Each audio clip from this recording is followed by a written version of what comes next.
you are welcome to my YouTube channel History at JRF classes. So today in this video lecture I am going to deal on elements and types of evaluation. This is the last unit of teaching aptitude. I have divided this unit into two parts. So in the next part I will deal the remaining portion of the syllabus. So guys, here we go. Those who are watching the video for the first time, please go and subscribe my channel and press the bell icon. So here we go. The very basic first question is, what is an evaluation? Okay, so evaluation is a systematic process. It's a process and it is very much systematized. It has to follow certain steps. So in evaluation, what we do is simply collection, analysis and interpretation of information or data. So in this data or information is the backbone. So the evaluator can be a teacher, which can be a professor, which can be anyone who is assigned to evaluate. They have to collect the data, analyze it, and then at the end they will give interpretation. Okay, so it is gathering of information.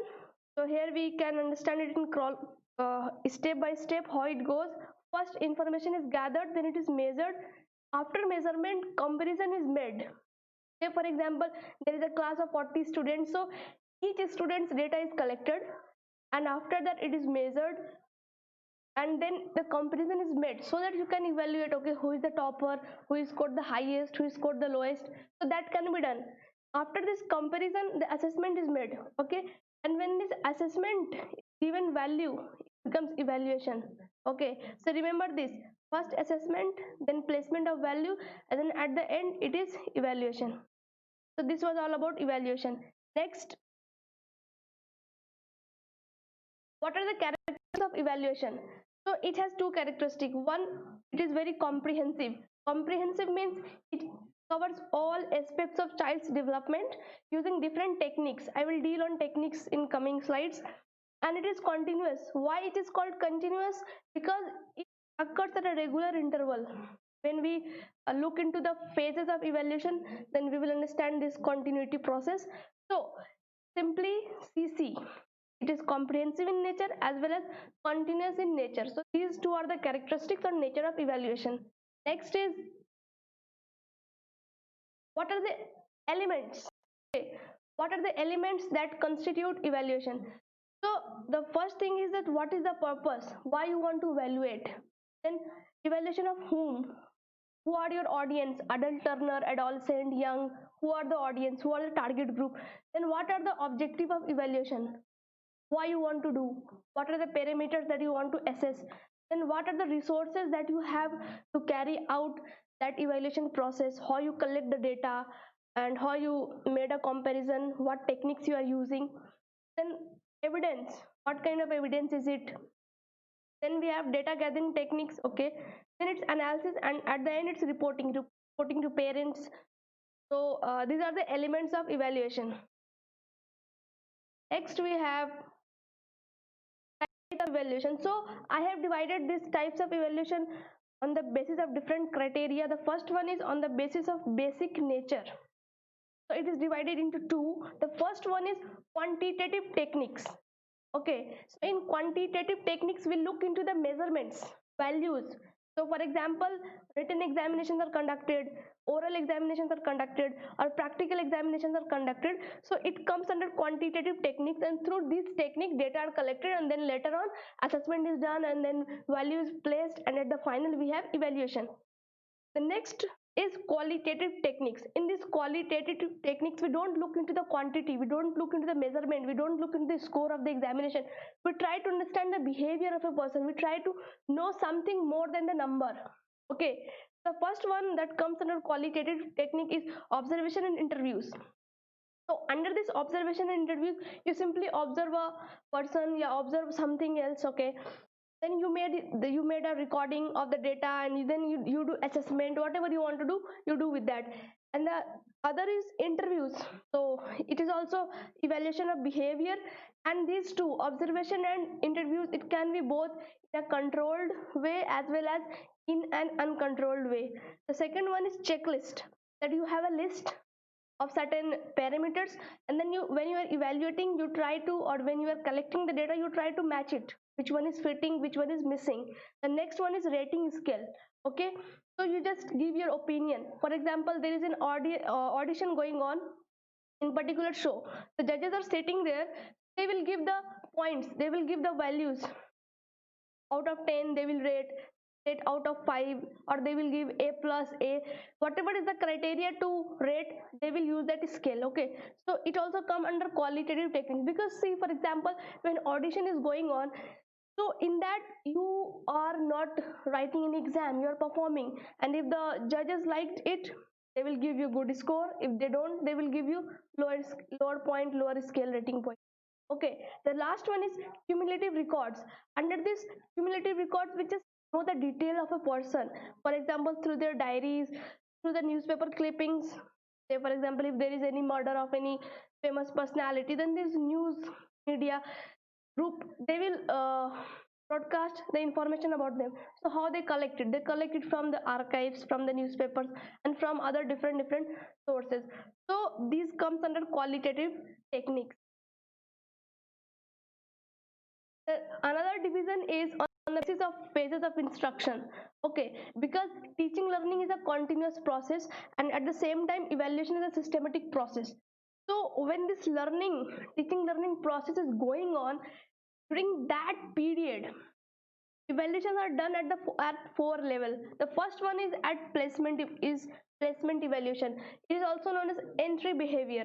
It is done just before teaching. Okay, before executing the process of teaching learning, it is done just before. Why it is done just before? Just to know the students knowledge, what up to what extent learners are able to cope with the class, up to what extent they have the knowledge. So the best example of placement evaluation is entrance examinations. For example, if you're writing an entrance for PhD or MPhil, so that entrance exam will evaluate, okay, you know up to MA very well, so you are eligible to continue further. So that is what entrance exam is all about, and it comes under placement evaluation. Okay, the next one is formative evaluation. It is also known as internal evaluation. Okay, so it is done during program, when this teaching learning process is going on. In between, this evaluation is done. So it provides feedback to students. This is very important, feedback. And it also helps teachers to identify their own teaching method, because when formative evaluation is done, then in that teacher helps students to know the error where they are lacking, so they will help them through diagnostic evaluation. But it also helps teachers to know their method, is it effective or ineffective. Say for example, there is a strength of 40 students in the class. Okay, so if in that 40 students, 35 students performed very bad, what does it mean? That somewhere teachers way of teaching is ineffective. So it also helps teachers. So formative evaluation helps both the teachers and students. Okay, so formative evaluation can be done in the form of unit end test, monthly test, quarterly test, weekly test. It goes on regularly. This was formative evaluation.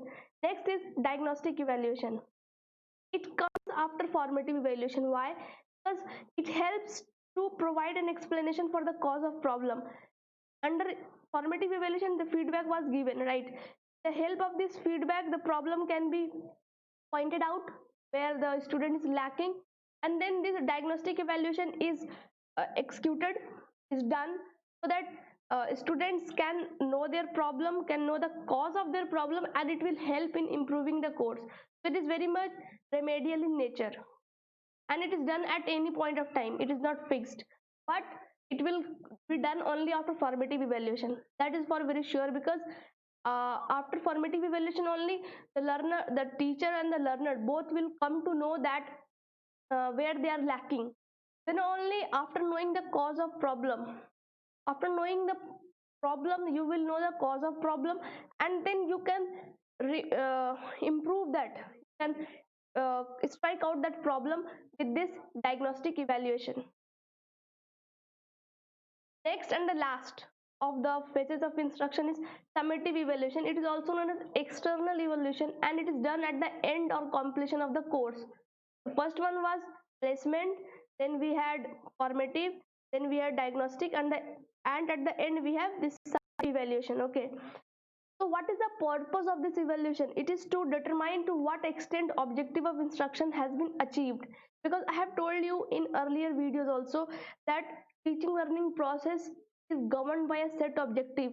What is the objective to execute this particular plan? What is the objective to execute this particular syllabus or curriculum, whatever it is there? So it is to know whether that objective has been achieved or not. So how this evaluation is done? It can be done through oral reports, projects, term papers, teacher made achievement test.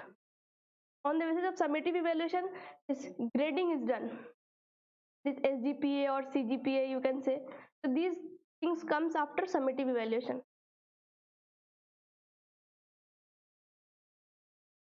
Next is on the basis of nature of reference. Okay, it is divided into three. The first one is norm referenced testing. What is it? To ascertain one's individual status with reference to other. So here comparison is made between two person. If say for example there is any test, okay, so student A scored 40 out of 100 and student B scored 50 out of 100. So here the comparison can be made between these two, who scored more. So obviously learner B has scored more, he scored 50. So in this comparison is done, it's like reference, okay, with reference to someone else. In this reference testing no one fails, because you will say who scored better, who scored worst, how was the performance. They never say that who failed, only to find out the best one. A calculation on the better, best or worse.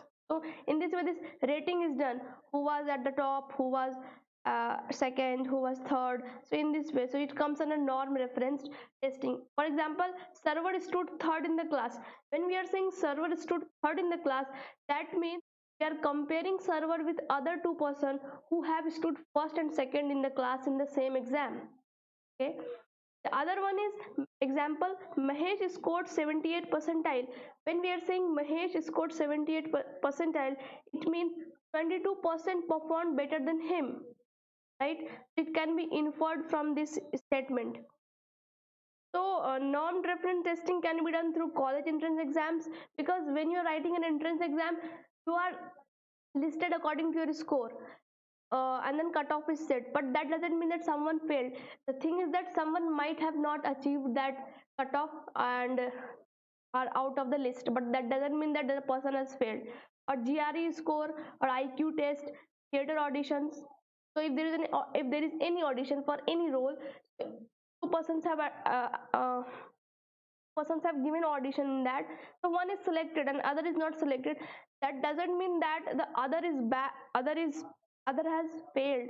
It's only simple that the first one was better than him. That better, best, worse, that comparison thing is there. Or we say job interviews, so even in interviews no one fails, right? It's only how much you score. If you are giving an interview for UPSC, so in that it doesn't mean that you have failed. Yeah, when you look into the overall exam you have failed, but when you are looking through non-reference testing method, then you haven't failed, right? So this is how. Next one is criterion reference testing.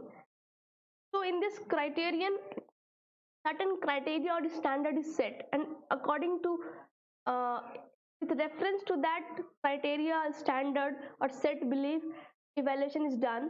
So it is also called standard based assessment, because of this criterion standards assess individual's status with respect to defined achievement domain. Okay, so there is no reference or performance of other members. So we don't compare with someone else, but we compare it with the set criteria. I will explain it with example. So here is an example to understand this. The criteria is students should be able to correctly add two double digit numbers. So this is the criteria. So the question, what is the question? 12 plus 13 or 19 plus 15 equals to what? So a criterion reference testing will talk on the line of whether students were able to answer these questions or not.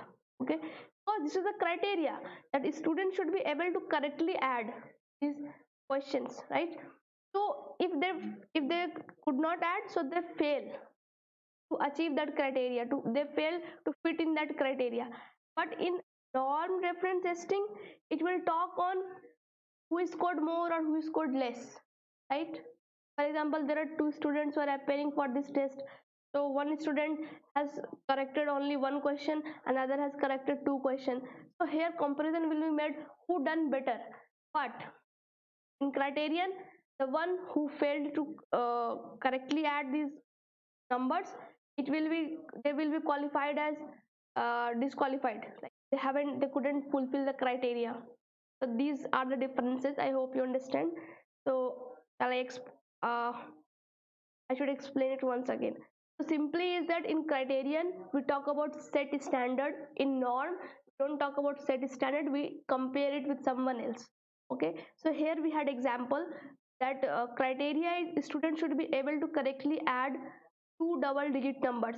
So whoever fails to add or whoever succeeds to add, then they will be said, okay, person A succeeded in answering the question correctly, so that person has fulfilled the criteria. And at the same time person B failed to answer the questions correctly, then it will be said that that person B has failed to fulfill the criteria. So here this success and failure comes, okay, with respect to criteria. But when it comes to norm, then we can say, okay, person A has performed better than person B. We don't talk about criteria, we just talk about who worked better. So it comes under this norm reference testing. There is comparison between two people, but in criterion there is no comparison between two people, but a reference is made in respect to the given criteria. Next is Ipsative reference testing. So it is also called Ipsative assessment. So it is simple that practice of assessing present performance against the prior performance of the person being assessed.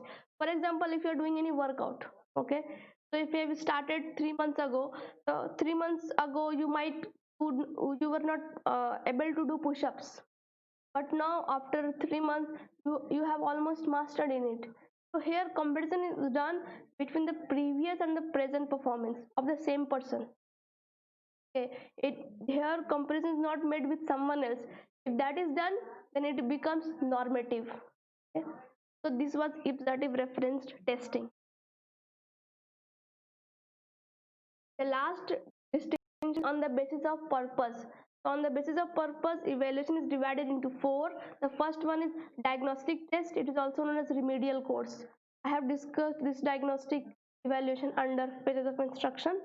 The second one is aptitude test to identify potential talents for a specific task.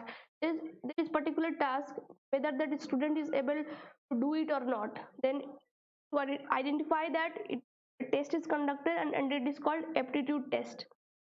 Third one is achievement test to measure how far learning objective has been achieved. So it can be also equated with summative evaluation. There also we calculate the objective, and in this achievement test we calculate the objective. The last one is proficiency test. What is that? Assess general ability of a person at any given point of time, like whether that person is proficient enough to do this task or not. Okay, so here's the difference between the second one and the fourth one. It is for any specific task, but here in this there is nothing called specific. For assess general ability, simple. So there is nothing a demand that you should be specialized. The moment you demand a specialization, it comes under aptitude test. Okay, then this is scholastic assessment. So what is it? And why I am discussing this? Because we were talking about CCE, continuous comprehensive evaluation. So CCE is an example of scholastic assessment. So you should know this. So what is scholastic assessment? It is the assessment of cognitive abilities. So what comes under cognitive abilities? It is knowledge, understanding, application of knowledge, synthesis of knowledge, analysis of knowledge, and the final is evaluation of knowledge. I have discussed Bloom's categorization of cognitive domains. So if you go through my previous videos, so you will have better understanding on this. So guys, this was it for today video. So please do give feedback in the comment box, like how you liked it, and please like my video, share it maximum, and subscribe to my channel. You can join us on Telegram, you can follow us on Instagram and Facebook. Links are given in the description box below. Thank you very much.